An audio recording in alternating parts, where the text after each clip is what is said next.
특집 인터뷰 마련했습니다.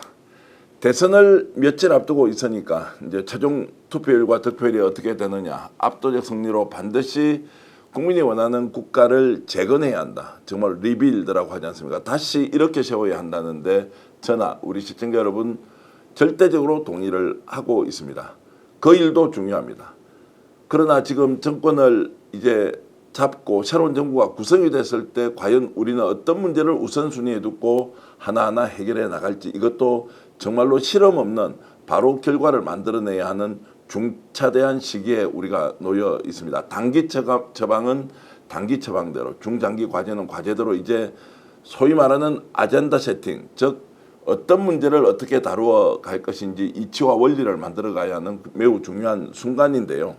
그래서 저는 여러분들께 우리가 이 와중에도 우리 국가를 새롭게 만들기 위해서 어떤 과제를 어떤 방식으로 어떤 우선순위를 정해 놓고 가야 할지 한번 여러분들께 말씀드리고자 합니다. 오늘 이 방송을 통해서 여러분들의 지적 그리고 이런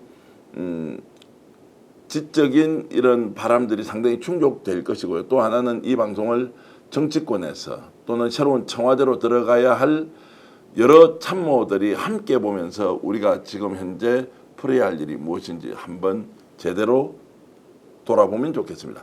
이국훈 한동대 법학부 교수 모셨습니다. 어서 오십시오. 안녕하십니까? 예. 자, 이제 대선은 압도적 승리로 끝을 내야 한다라는 데는 뭐 절대 다수의 국민이 동의를 할 것이고요. 네. 그렇지만 이제 오늘 교수님 모시고 우리가 나누어야 될 이야기는 이번 대선이 가지는 역사적, 시대적 의미는 무엇인가에 대한 일단 규정을 하고, 이재명 새 정부가 들어섰을 때 어떤 문제를 어떻게 다뤄가야 할지 헌법학자로서, 그리고 국가의 건강을 이루는 우리 국가의 체제를 어떻게 만들어가야 될 것인지 한번 이야기를 좀 재미있게 해보겠습니다. 네. 예. 최선을 다하겠습니다. 예. 자, 이번 이제 대선의 역사적 의미는 무엇입니까? 뭐 헌법학자로서는 87년 헌법의 그 성격부터 말씀을 드려야 되겠습니다. 87년 헌법이 상당히 잘 만들어진 헌법입니다만은 그 태생 자체가 그 군부 세력하고 민주화 세력 사이에 비교적 짧은 기간에 약 한 2달에 걸친 협상을 통해서 타협을 통해서 만들어진 거기 때문에 그 헌법 자체가 가지고 있는 여러 가지가 한계가 있고요. 그래서 87년 헌법 자체가 일종의 과도기적인 헌법이다. 과도기를 거쳐서 민주공화국의 이 새로운 시대를 시작돼야 된다. 이렇게 생각을 할 수 있는데요. 그 헌법을 운영하는 과정에서 다들 기억하시지만 1990년 1월 달에 3당 합당이라고 하는 것을 했습니다. 군사정권 세력하고 보수 야당의 일부하고 또 유신 세력의 일부, 본인은 이제 유신 본당이라 그렇게 JP가 말씀을 하셨는데요. 그 세력들이 합쳐서 87년 체제를 매우 보수적으로 운영하는 하나의 정치 틀이 만들어졌고, 그것이 지난 30년 동안 대한민국의 정치를 옥죄어 왔다고 생각하고요. 지난 30년 동안 그것을 조금씩 극복해가는 과정이었다는 생각하고요. DJ가 DJP, DJT 연합을 만들어가지고 IMF 위기를 극복했던 게 첫 번째. 네. 그리고 이제 노무현 정부가 그 뒤를 이었습니다만은 이 신자유주의 하에서 어떻게든지 좀 활로를 모색하다가 뭐 몇 가지 점에서 국민들에게 실망을 드렸던 거, 그게 두 번째. 그리고 박근혜 대통령의 그 실각 이후에, 탄핵 이후에 문재인 정부가 출범했던 게 세 번째. 이번에 이제 윤석열 정부 이후에 네 번째.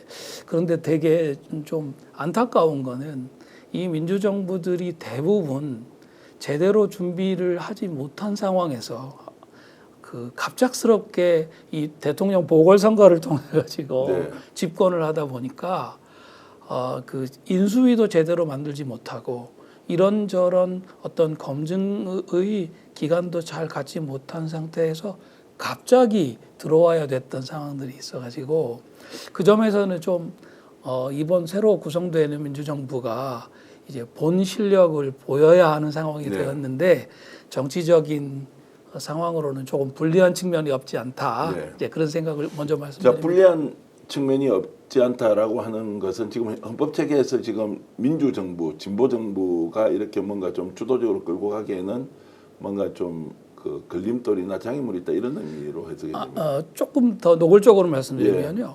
그 앞에 있는 이제 과거의 권위주의 정부를 재현하려고 했던 상당히 보수적인 정부들이 있었지 않습니까? 근데 유감스럽게도 그 정부들이 YS 정부 하나 정도 혹 뭐 좀 기준을 넓힌다고 하면 노태우 정부의 북방 정책 정도를 제외하면 그다지 잘한 것 같지 않습니다. 그러면 보수 정권다운 국정 운영을 하지 못했다. MB 정부, 뭐 박근혜 그렇게도 정부 말할 수 뭐 있고요. 이렇게 이제 그래서 그 보수 정권들이 제대로 하지 못하고 박근혜 정부, 윤석열 정부는 아시는 것처럼 대통령 본인의 여러 가지 잘못된 행위들 때문에 탄핵 파면이 되지 않았습니까?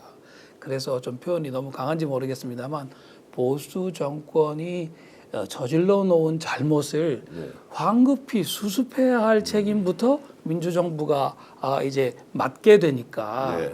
정상적인 선거를 통해 가지고 집권하는 것보다는 조금 불리한 입장에서 시작한다. 네. 뭐 그 뜻입니다.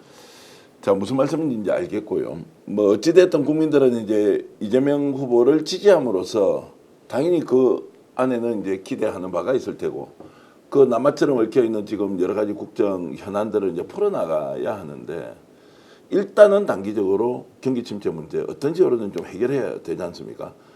그거 잘 할 수 있을 것 같습니까? 제 생각에는 이재명 그 후보 제가 개인적으로 뭐 잘 아는 분은 아니고 네. 뭐 이런저런 모임에서 한두 번 뵌 정도밖에 없는데요. 이제 워낙 지난 한 7, 8년 동안 우리 모두의 관심을 받는 정치인이어 가지고 저 나름대로 관찰한 바에 의하면 이 분이 어떤 이념에 휘둘리는 분이라기보다는 문제 중심으로 접근하는 분이다라는 생각을 저는 좀 많이 갖습니다. 본인도 그런 말씀들을 좀 하신 것 같고요. 근데 여기서 문제 중심으로 접근한다고 하는 것과 관련해서 한 가지 좀 생각을 나누고 싶은데요. 그 그리스어에 파르마콘이라고 하는 단어가 있습니다. 네. 그 독이라는 단어인데 흥미롭게도 이 독이라는 단어가 동시에 약이라는 단어로도 쓰인다고 합니다. 우리 왜 약국을 그 파머시 뭐 예, 영어로 예. 그렇게 하지 않습니까? 예. 그 어원이 되는 건데요. 제가 드리려는 말씀의 포인트는 이 독 안에 그 독을 낫게 하는 약의 성분이 또는 약의 가능성이 언제나 있다 하는 그 하나의 통찰인데요. 제가 관찰해 보기로는 이재명 후보가 이제 뭐 대통령이 되시겠습니다만은 그 문제 속에서 그 문제 안에 답이 있다라는 거를 상당히 잘 찾아내는 어떤 분이 아닌가. 이건 뭐 어떤 그 공부를 많이 했거나 이론에 뛰어나거나가 아니고 실제로 그 삶에서 뭐 개인의 차원에서건 집단의 차원에서건 문제풀이를 하다가 보면 생기는 일종의 노하우 같은 건데요. 그래서 문제 안에 문제를 악화시킬 수 있는 계기도 있지만 그 문제를 풀어갈 수 있는 기회 또한 있는 거다. 그래서 그 기회를 좀 잘 찾아내는 정치가로서는 상당히 좀 보기 어려운 특징, 뭐 장점이라고 해야 되겠죠. 네. 그게 있는 분 같아요. 그래서 저는 그 특별히 윤석열 정부의 여러 가지 어려움 때문에 지금 민생 경제가 매우 어려운 상황에 되어 있는데 이 세계 경제의 흐름하고 좀 잘 맞추어야 되겠습니다만 이분과 호흡을 맞추는 그 경제팀의 실력이 좀 잘 발휘만 되면 한 6개월에서 1년 정도 안에 우리 경제가 좀 회복되는 커브로 돌아올 수도 있지 않겠는가. 저 개인은 뭐 제가 경제학 지식이 많지는 않습니다만 제 느낌으로는 일을 잘하는 사람을 대통령으로 뽑는 측면이 이번에 있는 것 같다. 이 앞에 윤석열 대통령은 글쎄 일을 잘하신다기보다는 일을 좀 일 자체를 안 하시는 그런 측면이 좀 많았거든요. 요즘은 인터뷰할 때 하신다 이 표현을 쓰면은 굉장히 이제 듣는 시청자들이 네. 좀 부담스러워. 아, 그렇습니까? 하는데 윤석열 대통령까지는 저는 윤석열 대통령도 이제 안 붙이는데요. 제가 말버릇이 조금 그래서. 아닙니다. 제가 이제 그렇게 이제 말씀을 자 나누면 이제 지금 이재명 이제 대통령 뭐 새로운 네, 네. 대통령 이재명은 결국 이제 문제에 대한 파악 능력이 워낙 출중하기 때문에 그것이 약의 성분이든 독의 성분이든 문제를 일단 개선할 수 있는 나름의 역량을 가지고 있다. 그래서 단기적으로는 이제 굉장히 처방전을 잘 내릴 것이고 거기에 네. 따라서 한 6개월 정도 지나면 한국 경제가 숫자로도 충분히 반등할 수 있는 이제 계기를 마련할 수 있다라고 네, 이제 기대하신다. 제 생각에 그 정치인들 중에 예. 처방전을 구체적으로 내놓지 않고 네. 큰 이념적인 언사 방향만 제시하고 많은 분들이 제법 계셔요. 예. 그런데 이재명 씨의 스타일은 정반대가 아닌가. 오히려 그건 정치평론하는 분들이나 학자들의 해석에 맡기고 네. 아주 구체적인 처방전을 가지고 문제를 푸는 특징이 있는 분 같습니다. 그래서 초기에 한 3개월 일종의 뭐 허니문 기간이 있지 않겠습니까? 다행히 지금 이제 국회가 180석 또는 5의석까지 합하면 거의 200석 가까운 의석이 있기 때문에 이재명 정부의 초기 한 3, 4개월 정도 방향을 잘 잡으면 제가 보기에는 그리 어렵지 않을 거다. 그리고 지금 이제 보수 신문들을 포함해가지고 언론이 사실 그 허니문 기간을 좀 주면 좋겠는데요. 네. 워낙 그 지금 그 보수 쪽이 여러 가지로 보면 진지가 지금 허물어져 있는 상태라 그것을 좀 회복하기 위해서도 보수적인 매스미디어들이 상대적으로 이재명 때리기보다는 조금 두고 보자. 어떻게 비판할지도 한번 조금 시간을 두고 보자고 할 가능성도 있어 보여요. 저는 그래서 초반 한 3개월에서 한 6개월 사이 그 동안 이재명 정부의 실력을 잘 보여줄 수 있느냐 아니냐 이게 이제 아주 중요하다고 보고 있습니다. 자, 실력을 이제 충분히 발휘할 수 있을 거라고 지금 기대하시는 거죠. 많은 분들이 가까이서 잘 아는 분들은 우리가 지금 걱정하는 것의 상황은 실제 오지 않는다. 매우 유능하게 잘할 것이다. 이런 말씀은 하시더라고요. 저도 그런 기대를 하는데요. 예. 다만 이제 뭐 제가 구체적인 정책이나 이런 거 말씀드리기보다는 하나의 비유로 좀 말씀을 드리면 좋을 것 같습니다. 그동안에 우리 사회에서 뭐 요새도 그런 말씀하시는 분들이 계신데 새는 좌우의 날개로 난다. 그렇게 네. 이제 말씀을 하셨지 않습니까? 주로 지난 30년 동안 이 표현은 우리 나라가 하나의 새라면 네. 오른쪽 날개만 크고 왼쪽 날개가 없거나 너무 작아서 왼쪽 날개를 키워야 된다는 취지에서 많은 분들이 말씀을 하셨어요. 그런데 이번 선거 과정을 거치고 또 지난 윤석열 정부의 과정을 거치면서 우리 모두가 지금 화들짝 놀라면서 깨닫고 있는 거는 왼쪽 날개가 작거나 좀 약한 줄 알았더니 우리가 그동안 크고 강하다고 믿었던 오른쪽 날개가 날개 구실을 제대로 못하는 게 아닌가 하는 생각을 하고 있습니다. 아니 현직 대통령이 헌법에 어긋나는 계엄 선포 등등을 포함해가지고 누가 봐도 분명히 잘못한 일을 했고 거기에 대해서 헌법재판소의 결론이 나왔는데도 보수 세력이 무슨 이유에서인지 그것에 관한 이 당론에 입각한 평가를 지금까지도 하지 않고 어떤 이념을 가지고 어떤 정책을 가지고 이 나라를 이끌 것인지에 관해서 사실상 아무런 지금 방향 제시를 못하고 있는 상황이에요. 제가 그래서 비유로 말씀드리자면 왼쪽 날개, 오른쪽 날개가 모두 다 작아졌거나 아니면 기능 부진의 상태가 되어 있는 상태다. 자, 그러면 양쪽 날개를 어떻게 다시 돌아가게 만들 건가? 이 질문을 해야 된다고 보는데 저는 그 질문을 우리가 하기 전에 먼저 제대로 물어야 된다고 생각합니다. 과연 새가 양쪽 날개로만 날 수 있습니까? 제가 보기에는 날개에 힘을 주고 날개의 균형을 잡고 하는 거는 비유컨대 몸통입니다. 우리 사회가 지난 박근혜 정부 또 그 윤석열 정부를 거치면서 몸통이 굉장히 약해졌다 하는 생각을 많이 합니다. 지금 의료와 관련해서 1년 반 동안 아무것도 해결하지 못한 채로 가고 있습니다. 이거 엄청난 문제이거든요. 공직사회가 제대로 지금 국가를 위해서 헌신한다고 하는 신뢰를 제대로 받지 못하고 있습니다.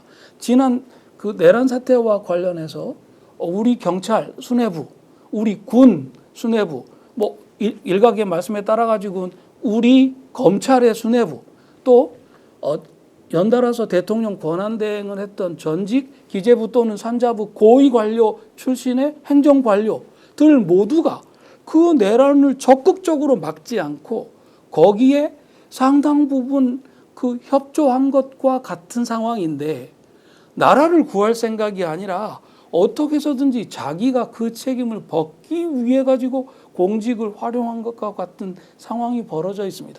이 모든 것들이 보여주는 게 몸통이 너무나 약해졌다고 하는 겁니다. 저는 이재명 정부가 적어도 앞에 6개월에서 1년 정도 빨리 우리 몸통의 에너지를 다시 북돋우고 네. 몸통의 기본적인 골격들을 새로 짜는 일들이 있어야 된다고 생각하고요.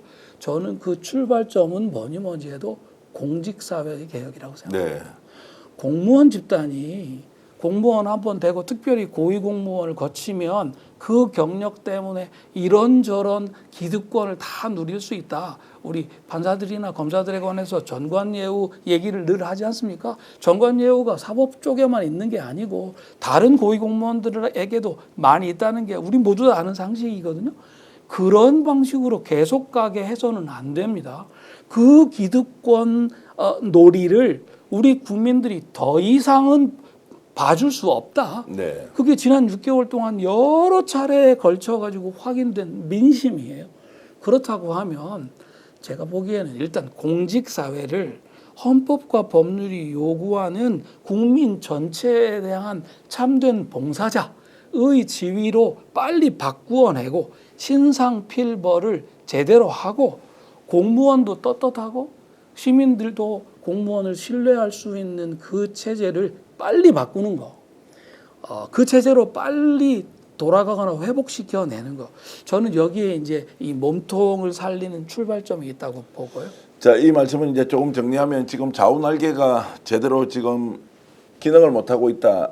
인 줄 알았는데 알고 보니까 우리는 몸통이 너무 허약해져서 국가의 근간을 이루는 좌우날개의 문제가 아니라 국가를 구성하고 있는 모든 기구, 기관, 제도에 대한 정비에 이제 일단 힘을 쏟아야 한다는 것이고, 그것으로 첫 번째 출발은 관료 사회가 정상적으로 이제 돌아가도록 해야 한다는 말씀인데요. 이제 본론으로 이제 들어와 버렸습니다. 그래서 이제 몸통을 강화시키자라고 하는 이제 이 부분에서 이것도 우선순위가 있을 거 아닙니까? 관료 사회가 이제 이렇게 한다면, 자, 국회에서 협치 어떻게 해야 됩니까? 지금 말씀하셨듯이 박근혜 윤석열을 거치면서 보수 정당은 보수의 정신도 가치도 지향도 아예 없는 일종의 기득권, 그리고 요즘 좀 심하게 이야기하면 잔존하기는 하나 존재감이 전혀 없고 효용성도 떨어지는 그 이제 껍데기 정당으로 전락해 있는 상황에서도 네.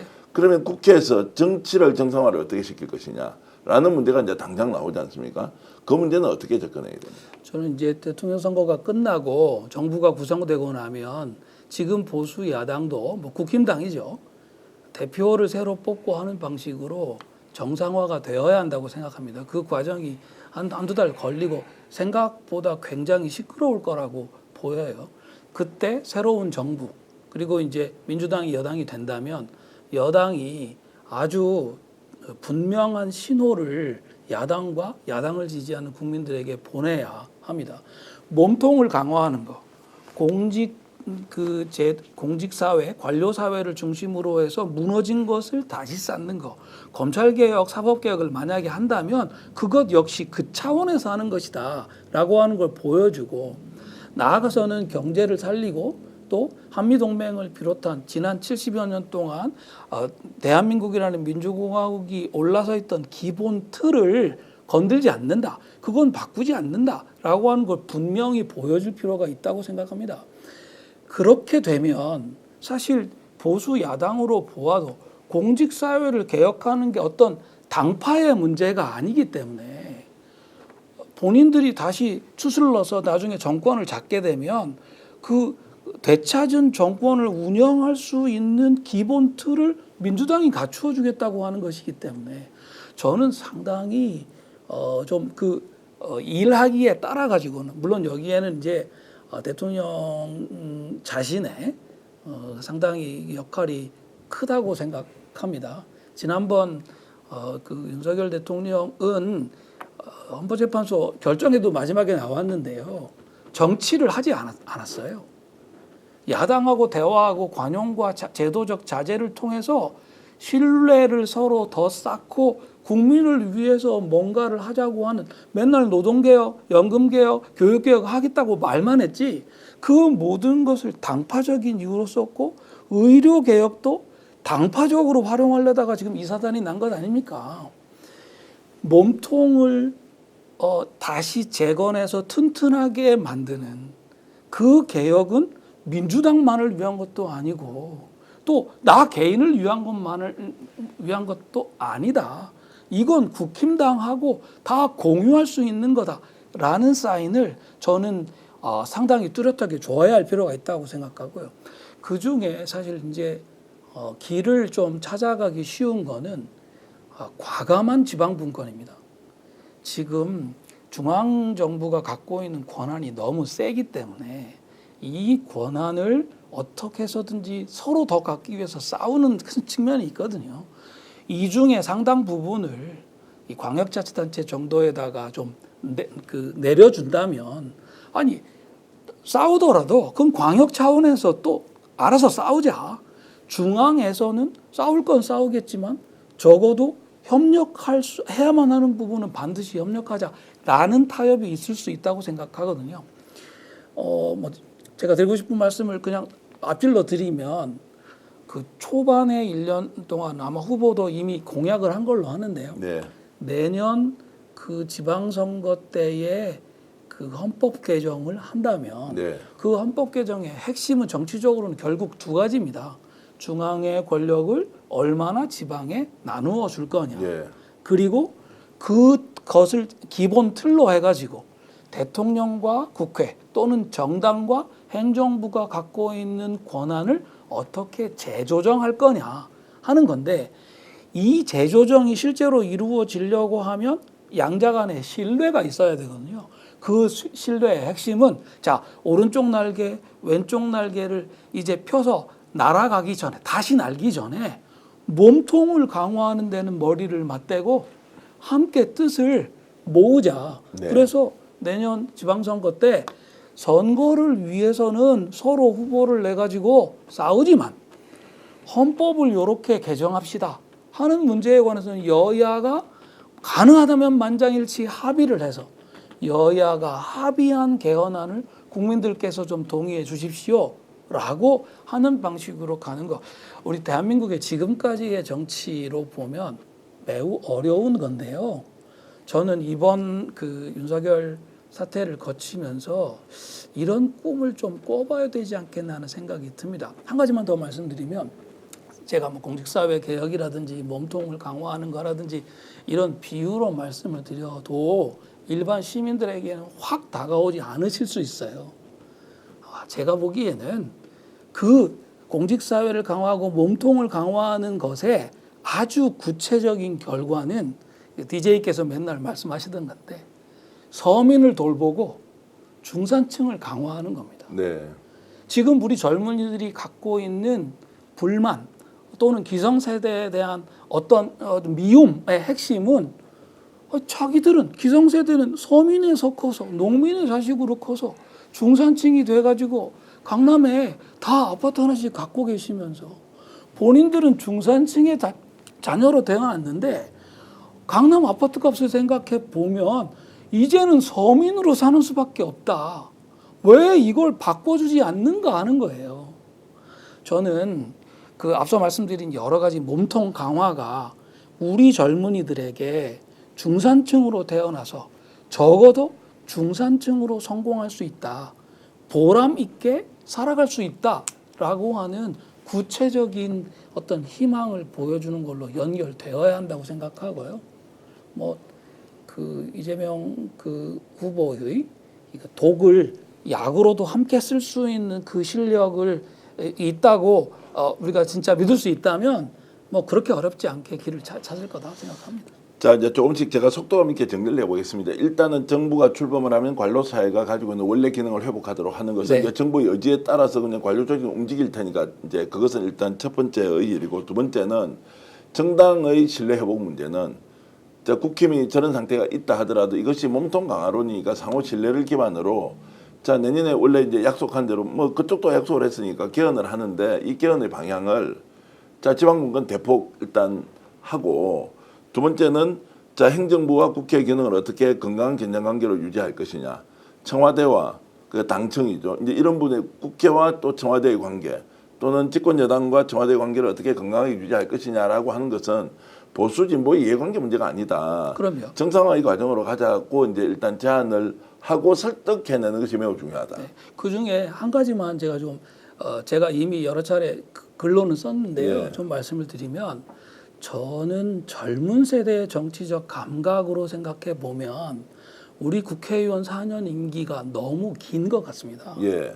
그래서 처음에는 기대를 하다가도 한 중간에 중간 선거를 거치거나 대통령 선거를 거치고 나면 우리 국민들이 국회의원들을 되게 신뢰하지 않거나 좀 미워하시게 돼요. 심지어는 저는 미국처럼 국회의원 임기를 2년으로 줄이거나 아니면 국회의원들 숫자를 조금 조정을 해가지고 절반씩 4년 임기를 하더라도 매 2년마다 우리 국민들에게 국회를 재구성할 수 있는 기회를 드리는 게 어떨까 하는 생각이 들어요.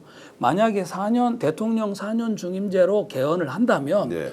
대통령 4년 임기하고 이 국회의원 2년 또는 4년 임기의 교차 임기제가 맞아 들어가서 미국처럼 매 2년마다 선거가 있어서 권력의 분포를 국민이 재조정할 수 있는 기회를 가지게 됩니다. 그러면 대통령은 4년 임기로 뽑아서 가더라도 매 2년마다 국회에서 다수 의석을 가지는 정당 또는 정당 연합이 내각을 꾸려가지고 그 사실상 2년 임기로 전국을 운영하는 체제로 가면 어떻겠는가 하는 생각을 저 개인적으로는 갖고 있습니다. 자, 이것도 하나의 방안이 될 수 있겠는데 여야가 함께 모여서 좀 논의를 해가지고 우리 국민들 보시기에 신뢰할 만한 그리고 예측 가능할 만한 그런 정치의 문법을 좀 빨리 만들어내시라.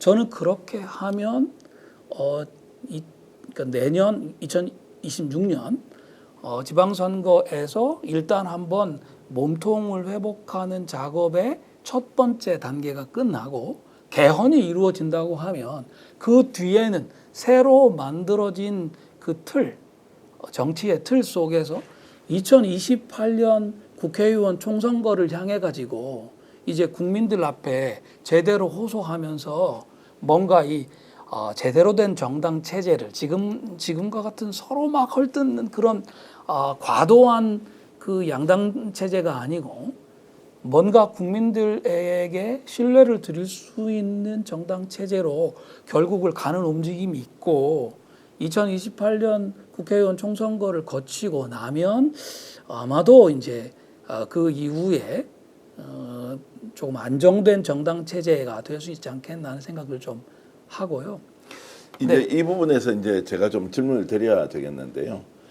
실제 이제 내년에 그 개헌을 통한 지방선거를 같이 하자고 이제 공약을 했으니까 이제 시행되면 좋겠는데 현실적으로 지금 현재 정당의 여건으로 봤을 때 국힘은 사실상 괴멸 상태로 빠질 것이고, 그리고 대통령은 집권 초기에 뭔가 경제 현안들 해결해 나가면서 매우 빠른 속도로 이제 국가를 정상화시켜야 되는 문제, 네. 정치 정상화의 문제가 아니고 이렇게 이제 가다 보면 이런저런 이제 그 돌부리에 막 부딪혀서 넘어지기도 하고 일어서기도 할 텐데, 그럼 개헌의 동력은 국회가 빨리 받아서 정치권에서 하자고 하거나 아니면 대통령이 압도적 지지를 유지하면서 이 개헌의 당위성을 국민으로부터 계속 설득시켜내고 동의를 받아내는 것이 축적이 돼야 되는데 네. 정치권의 상황도 이게 지금 만만치 않고 대통령도 이 복잡하게 얽혀 있는 것을 뭐 메시아도 아닌데 어떻게 이게 대통령 혼자 다 할 수가 있습니까? 그렇게 되면 내년에 개헌하겠다고 하니 이 문제가 굉장히 혼란한 상황으로 빠질 가능성이 있다. 네. 라는 전제로, 그럼에도 불구하고 여러분 만약 개헌을 해야 한다면 그냥 국힘 무시하고 국힘에서 한 10명, 20명 빼내오면 되지 않습니까? 이렇게 해서 힘으로 밀어붙이고 가자라고 네. 하는 것도 차선으로는 가지고 있어야 개헌까지 가지. 만약 그것도 없는 상태에서 개헌을 2026년도에 못 해버린다. 이러면 중앙으로 훨씬 더 집중되고 지방은 더욱더 이제 공동화가 심해지면서 격차가 벌어지면 국가가 아예 사실상 제 기능을 못하는 것 아니냐라는 네. 이런 이제 좀 차원적 판단에 대해서는 어떻게 보십니까? 그런 보관도 실제로 그 대통령이 이제 국정을 운영할 때 일종의 뭐 플랜 B, 플랜 C로 가지고는 있으셔야 될 거라는 생각이에요. 그렇지만 개헌이 어떻게 되든지 사실 우리 국민들 모두가 국정에 참여해서 민주공화국의 정상적인 일원으로 활동하게 되는 것, 그렇게 하기 위해서 개헌을 하는 거다. 저는 방향을 그렇게 잡아야 된다는 생각이고요. 지난 한 15년 동안에 우리 그 대한민국의 헌정의 역사를 생각해 보면 결국 이제 극좌라고 우리가 표현할 수 있는 세력을 통합진보당 해산 결정을 통해 가지고 어떤 의미에서 정치판에서 좀 이렇게 나가시게 했던 적이 있습니다. 그리고 박근혜 대통령과 윤석열 대통령의 탄핵 파면이 가지는 의미 중에 하나는 결국 이제 극우적인 세력이 우리 그 대한민국 정치에서 과연 자리 잡을 수 있는 거 아닌가 하는 그 문제를 우리 앞에 지금 제기한 거라고 생각해요.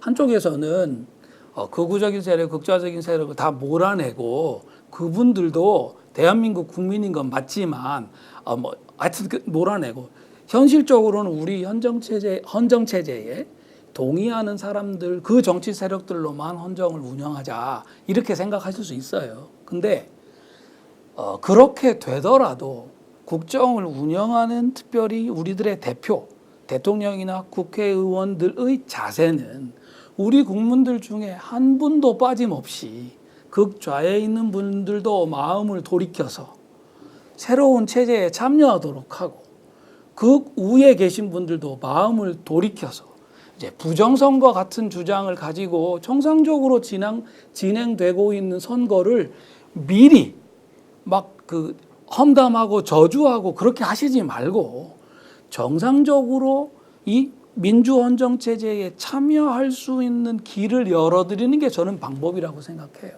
그거는 이렇게 지금 상당히 몰려있는 궁지에 빠져있는 세력들 스스로 해결해라 라고 하는 거는 같이 민주공화국의 동료 시민된 입장에서는 조금 매몰차고요. 권력을 가진 쪽에서 어떻게든지 좀 권력에 참여하고 국정에 참여할 수 있는 어떤 자리를 보여드리는 게 저는 좋겠다 그런 생각이고요. 그래서 제가 너무 좀 낙관적으로 전망하는지 모르겠습니다만은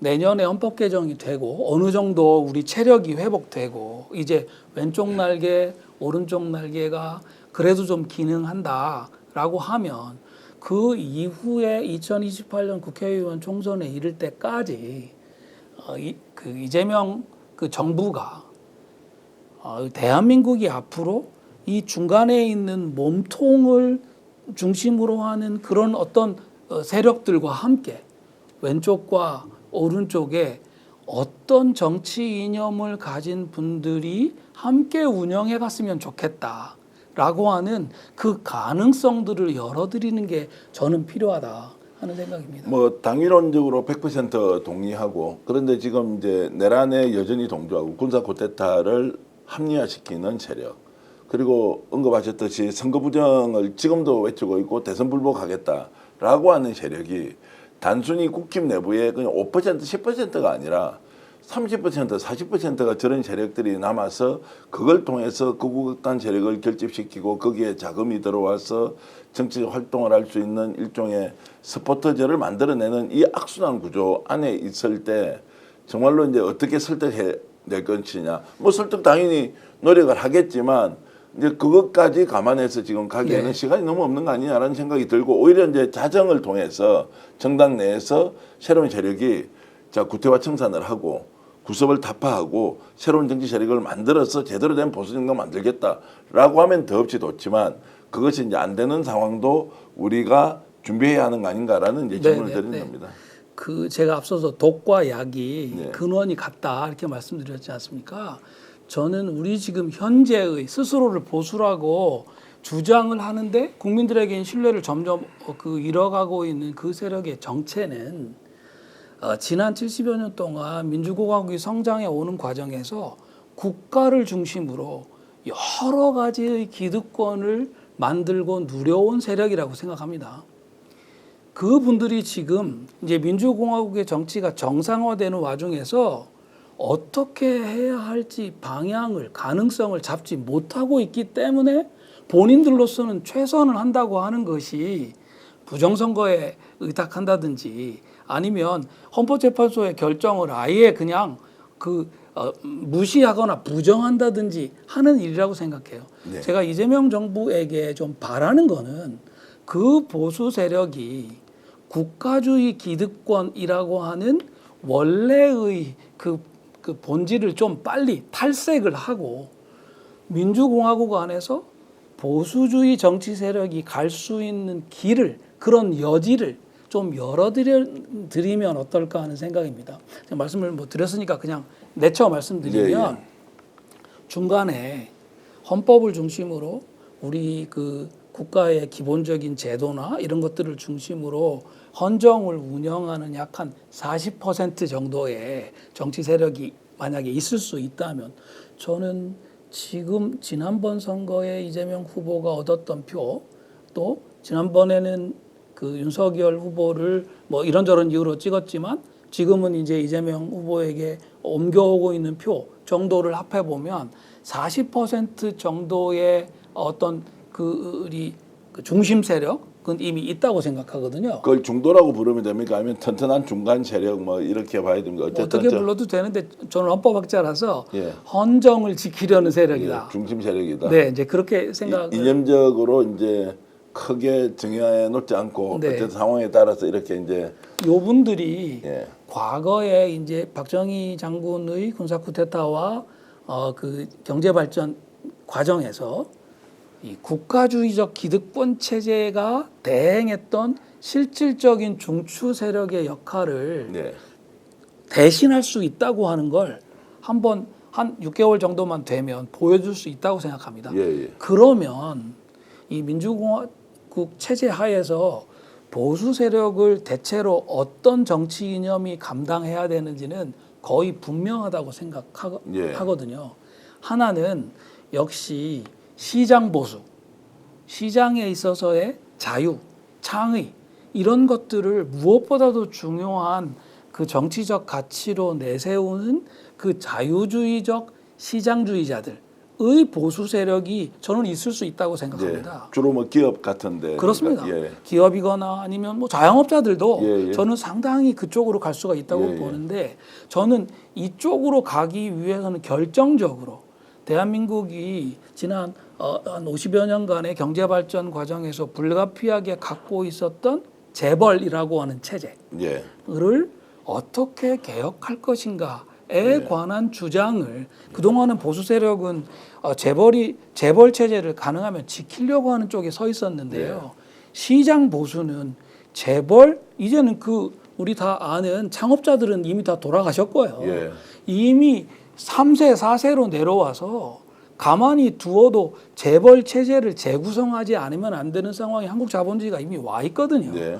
그렇다고 하면 한국 자본주의 자체를 합리적으로 재편하자고 하는 그러기 위해서는 시장에서의 공정한 경쟁 이게 무엇보다도 중요하다라고 주장하는 세력이 보수 세력들 중에 제가 아까 제가 가운데 한 40% 얘기했다면 보수 세력들 중에 한 절반 네. 한 15% 정도는 예. 충분히 차지할 수 있다고 생각합니다. 전경련의 돈을 받아가지고 정치하는 그런 분들 말고 시장에 활력이 없으면 나라가 죽는다라고 하는 생각을 가지고 정치하는 세력이 저는 그 정도 있어야 된다고 생각하고요. 예. 지금 젊은 정치인들 중에 그쪽으로 정치적 미래를 잡아서 30년, 40년 나는 시장 보수의 길을 가겠다고 하면 국민들 중에 상당히 지지할 분들이 많다고 생각해요. 중간에 정치공학적인 말놀이를 해가지고 자꾸 이상한 짓들을 하지 말고 아예 그쪽으로 빨리 가는 게 좋겠다고 생각합니다. 다른 하나는 뭐 구미에서 거의 대표적인으로 드러나는 일들인데요. 과거에 국가주의적인 보수가 해오던 일을 사회적 보수가 대체할 수밖에 없다. 저는 그렇게 생각합니다. 이 보수 세력 안에 시장만 있는 게 아니라 시민사회가 있고요. 종교가 있고 또 뭐 가족이나 지역 공동체가 가지는 중요성을 너무나 중요하게 생각하는 분들이 계시고요. 이분들은 질서라고 하는 거를 그냥 어쩌다가 생긴 거라고 생각하지 않고 사람이 다른 사람에 대해 해야 될 도리가 있는 것이 아니냐라는 도덕의 관점에서 생각하는 경향이 있거든요. 그래서 우리 사회에 있는 여러 가지의 도덕적 질서가 혹 비합리적으로 보이는 측면이 있어도 그건 다 그 나름의 이유가 있으니 좀 오랫동안 생각하고 서로 설득하면서 천천히 바꾸어 가자라고 주장하는 분들 경우에 따라 가지고는 이건 우리 사회의 기본이 되는 질서니까 이 제도, 이 질서는 손대지 않는 것이 좋겠다라고 버티는 세력이 또 사회가 돌아가려면 있어야 한다고 생각해요. 네. 저는 지금 일부 종교 세력들을 중심으로 해서 아스팔트에 나와가지고 기존 정치권이 못하는 굉장히 거친 주장들을 하시는 분들이 계신데 그분들이 실제로 하고 싶어하는 말씀은 바로 이 사회적 보수의 목소리라고 생각합니다.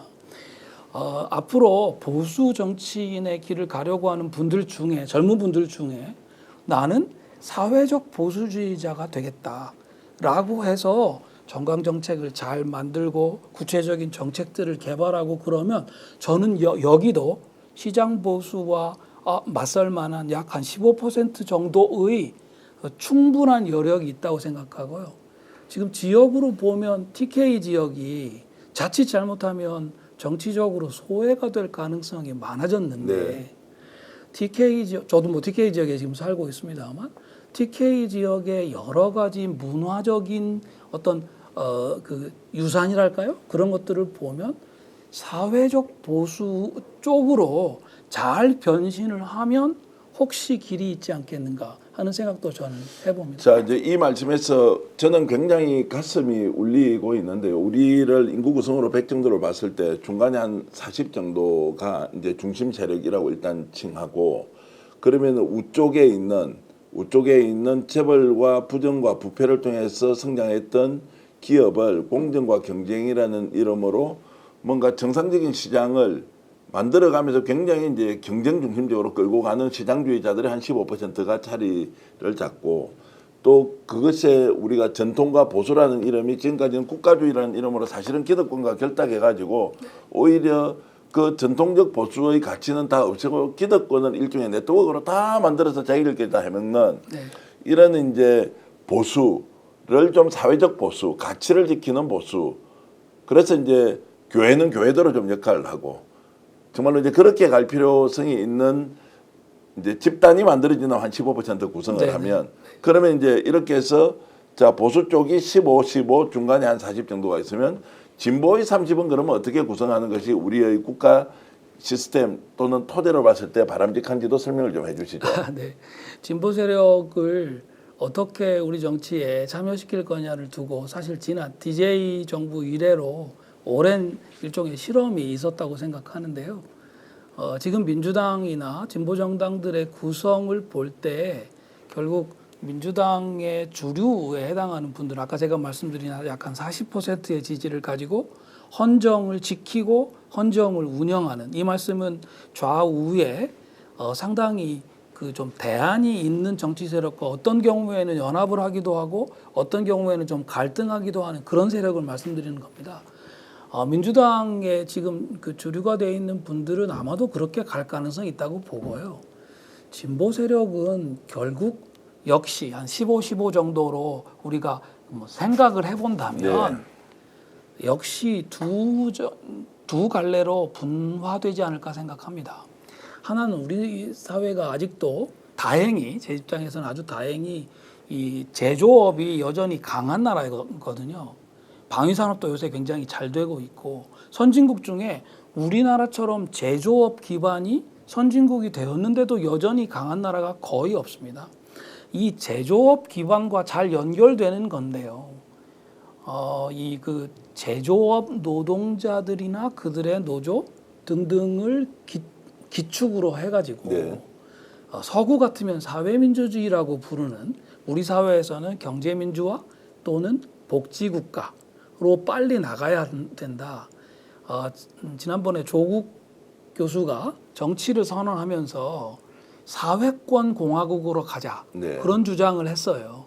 그 주장에 담겨 있는 거는 우리 국가 안에서 모든 사람들에게 적어도 인간답게 살 권리, 제대로 교육받고 정상적인 시민으로 성장할 권리, 아프면 치료받고 실업하면 새로운 그 일자리를 얻을 수 있는 기회까지는 보장해 주자라는 거거든요. 저는 이게 서구의 대부분의 나라들에서 이루어져 있는 소위 진보 세력의 기축이라고 생각합니다. 그걸 사회권 보장 뭐 이렇게 표현해도 뭐 됩니까? 서구 같으면 그 사회민주주의자들이라고 부를 텐데요. 예. 우리나라에서는 그렇게 부를 것 같지는 않고 예. 뭐 사회공화주의자 이렇게 부르자는 분들도 있고 예. 저는 그냥 복지국가 세력이다라고 불러도 된다고 생각합니다. 예. 다른 한 파트는 주로 대도시에 있는 이 그 지식인 계층을 중심으로 해서 아직 우리 민주공화국이 갈 길이 멀다. 겉으로는 멀쩡해 보이지만 사실은 속으로는 차별하고 있고 이런저런 일상의 어떤 불평등이나 억압이 이 공적인 영역만이 아니라 사적인 영역들에서도 많이 있다. 그 부분을 어떻게 해서든지 간에 국가가 나서서 좀 바로잡고 생활민주주의, 자유민주주의가 생활의 모든 영역에서 관철되도록 해야 한다라고 주장하는 분들이 계셔요. 네. 미국 같으면 이런 분들을 이제 대문자 L 영어 써서 리버럴이라고 그렇게 부르는데요. 뭐 용어가 정확하지 않은지 모르겠습니다만 흔히 문화적 좌파 뭐 그렇게 이제 되게 부르는 것 같습니다. 뭐 양성평등을 강하게 주장하시는 분들이나 이런저런 의미의 소수자들의 굉장히 깊은 애정을 갖고 있는 분들이거나 아니면 우리가 단지 국내의 문제만 이렇게 매몰되어 있어서는 안 되고 아시아에 지금 억압받고 있는 여러 소수 그 자들에 관해서 아직도 자유민주주의를 제대로 경험해 본 적이 없는 동남아시아의 여러 나라들을 위해서 또는 중국의 앞으로의 미래를 위해서 우리가 할 수 있는 일은 해야 한다라는 인권주의적 글로벌리스트라고 할까요? 그런 분들까지 포함하는 저는 우리 사회가 전 세계에서 가장 지식인들이 숫자로 많은 나라입니다. 네. 대학 진학률이 제일 높고 문맹률이 제일 낮고요. 그 공적인 토론의 지식적인 그 깊이가 다른 나라하고 비교할 수 없을 정도로 다양하고 깊은 사회라고 생각합니다. 네. 그러면 이쪽에 제가 뭐 문화적 좌파라는 그냥 그 표현을 쓰겠습니다. 문화적 좌파도 약 한 15% 정도. 그래서 전체적으로 보면 진보 세력이 한 30% 정도가 있고 아까 말씀드린 보수 세력이 한 30% 정도가 있고 중간에 제가 40%를 헌정 수호 세력이라고만 말씀드렸습니다만 사실 그 안에도 뭐 계층이나 세대나 아니면 뭐 종교나 뭐 여러 가지 때문에 좌파와 우파의 이 네 개의 분파에 상대적으로 친화적인 분들이 당연히 있을 수 있습니다. 그래서 그때의 상황 속에서 우리가 이 연합하는 거를 잘 만들어내면서 국정을 운영하는 쪽으로 나아갈 수 있지 않겠는가. 앞서 제가 그 이제 지방에 많은 권한을 주고 2년에 한 번씩은 국민이 의회를 재구성할 수 있는 기회를 가지신 가운데 대통령도 직선으로 뽑되 의회의 다수파가 적어도 2년에 한 번 정도 2년 임기로 내각을 운영할 수 있는 이런 체제로 가보는 게 어떤가 제가 말씀드렸는데 요거는 그냥 하나의 체제의 설계이고요. 그 체제를 실제로 운영할 우리 대한 국민들의 정치적 분포가 어떻게 되겠는가? 40, 30, 30인데 양쪽 진보와 보수가 각각 한 15, 15 정도로 상당히 그 내부에서도 경쟁하고 그 내부에서도 서로 긴장하는 그런 체제로 갈 수 있으면 상당히 좋겠다는 생각이고요. 자, 보수의 30%는 이제 시장주의자 그리고 사회적 보수가 이제 있는 거고 이쪽에 이제 뭐 좌파 진보 쪽에는 오히려 아까 말씀하셨던 것이 이제 주거권 운동이나 동물권, 생명권 운동하고 성소수자들을 보호해야 된다고 하는 이제 일종의 문화 좌파주의자들. 네.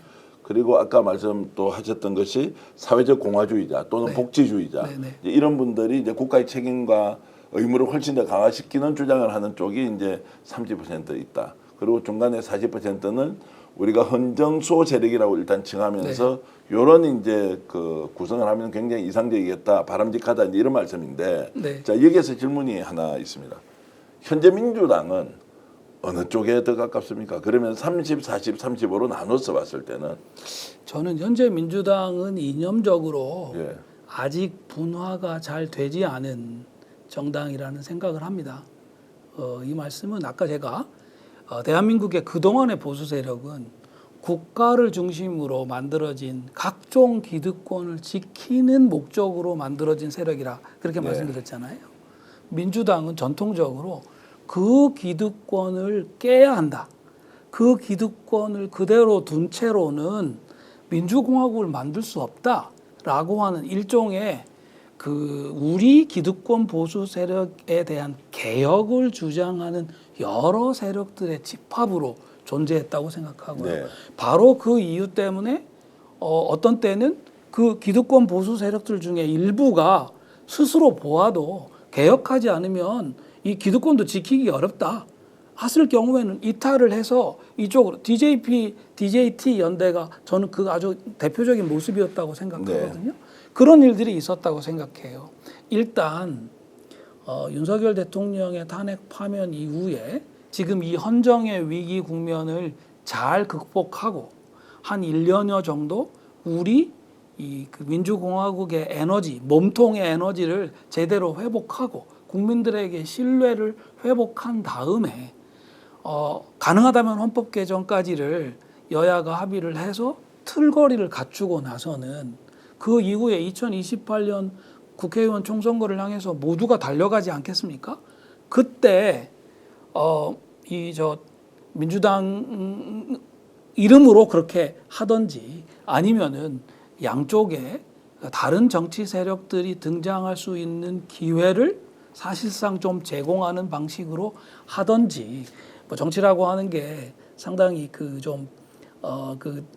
창의적인 측면이 있는 거니까요. 저희들이 지금 뭐 미리 예상할 수는 없겠습니다만은 제가 지금 우리 현실에 있어서 여러 정치인들의 상징적인 가치를 보자면 우파의 경우에는 이 나를 지켜주면 어쨌든 기득권은 지켜주겠다라고 하는 분들은 이제 점점점 인기가 없어지고 국민적 신뢰를 놓치고 있어요. 바로 지금이 기회입니다. 나는 일단 시장 보수에서 시작하겠다. 아니, 나는 일단 사회적 보수에서 시작하겠다. 다만 우리 헌정 체제를 지키는 데는 나는 좌파 세력하고도 얼마든지 함께할 수 있다. 라고 하는 방식으로 지금 시작을 하면 그 정치인 정치 세력에게 앞으로 미래가 있을 거다 생각하는 것이고요. 좀 이 진보 세력과 관련해서도 이제 이재명 정부가 만약에 출범하게 되면 그 성공하고 이제 아직 국회의원 임기가 3년 남았습니다만은 2028년 국회의원 선거를 앞두고 뭐 빠르면 뭐 그때 정도에는 좀 분화가 시작될 수도 있지 않겠는가? 자, 민주당은 지금 현재 분화가 되지 않은 상황이다라고 이제 하고요. 그러면 새로운 대통령 이재명, 정치인 이재명은 지금 여기에서 조금 전에 말씀하셨던 인구 구성으로 100 정도의 자 바탕 위에서 어디에 있습니까? 중간에 있는 분 아닙니까? 그 40에 있는 분이라고 봐야 되는 거 아니에요? 저는 뭐 그렇게 생각하고요. 그렇게 예. 기대하고 사실은 헌법 개정을 하더라도 예. 그 1987년도에 헌법을 만들 때 실질적으로 그 헌법을 합의했던 분들은 전두환, 노태우, 김대중, 김영삼 이렇게 네 사람이었습니다. 그 네 사람이 두 명씩 대표를 뽑아서 소위 8인 정치회담이라는 걸 87년 7월, 8월에 해가지고 거기서 한 거거든요. 근데 거기서 맺어진 합의 중에 하나가 뭐냐면 만약에 이 헌법 개정을 누가 좀 다시 하자고 하면 이 헌법을 개정하자고 할 때 대통령 임기를 늘리거나 대통령을 연임할 수 있는 그런 식의 헌법 개정을 한다면 그 대통령에게는 그 개정된 헌법이 적용되지 않는다. 네. 한마디로 5년 단임으로 끝난다. 이렇게 했어요. 지금 이재명 후보가 대통령이 되더라도 현재의 87년 헌법으로 대통령이 되는 겁니다. 그리고 그 안에서 헌법을 개정하는 건데 그 새로운 헌법 개정안에 어떻게 하더라도 헌법을 개정하거나 그러니까 대통령의 임기를 늘리거나 연임으로 변경하거나 하는 방식으로 하면 물론 정치 세력이 다시 어떻게 합의를 하거나 하면 길이 없는 건 아니겠습니다만은 제가 볼 때는 이재명 대통령이 만약에 출범을 하게 된다면 이 새로운 체제를 출범시켜주고 본인은 이 과도기적으로 이제 새로운 체제가 출범하기 위해서 최선을 다해서 이런저런 밑작업을 제도적으로도 하고 정치 세력으로도 하고 하는 쪽으로 결국은 가게 되지 않을까. 네. 저는 그런 생각을 합니다. 자, 저는 오늘 인터뷰를 하면서 이제 우리 정치권이 새 정부가 이재명 대통령이 이제 앞으로 대한민국을 큰 틀에서 어떻게 만들어가야 할지 미세한 부분 그리고 미시적인 부분에 탁월한 역량을 가지고 있고 또 거시적으로도 큰 그림을 잘 그리고 있다고 생각하지만 신임 대통령이나 또는 참모 그리고 국회에서 지금 국민의 정말로 충복으로서 일을 하고 있는 국회의원들이 오늘 이구근 교수가 말씀하셨던 이 내용에 대해서 깊이 있게 한번 생각을 해보면 좋겠다. 오늘은 제안하는 자리다. 우리가 이런 제안을 통해서 뭔가 좀 더 담론 중심으로 우리 사회를 어떻게 만들어갈지 한번 고민해보는 좋은 계기가 되길 바라겠습니다. 오늘 이구근 교수님 이렇게 말씀해 주셔서 고맙습니다. 감사합니다. 자, 시청자 여러분, 여러분들의 여러와 같은 성원 속에서 새로운 정부가 출범하고 여러분들이 바로 역사의 주인공이고 역사의 주연 배우입니다. 우리는 거대한 대한민국이라는 국가의 드라마의 최절정기, 최고조의 시점에 바로 여러분들이 주연 배우로 활약하고 있다는 것 잊지 마십시오. 이재명 후보가 대통령이 되는 나라가 아니라 바로 국민 여러분 한 사람 한 사람이 이재명이 되는 나라. 실용과 원칙과 방향과 그리고 공정과 상식이 통하는 그 나라 여러분들과 함께 만들어 가겠습니다. 서빅스를 시청해 주신 여러분께 진심으로 감사히 말씀을 드리겠습니다. 여러분 안녕히 계십시오.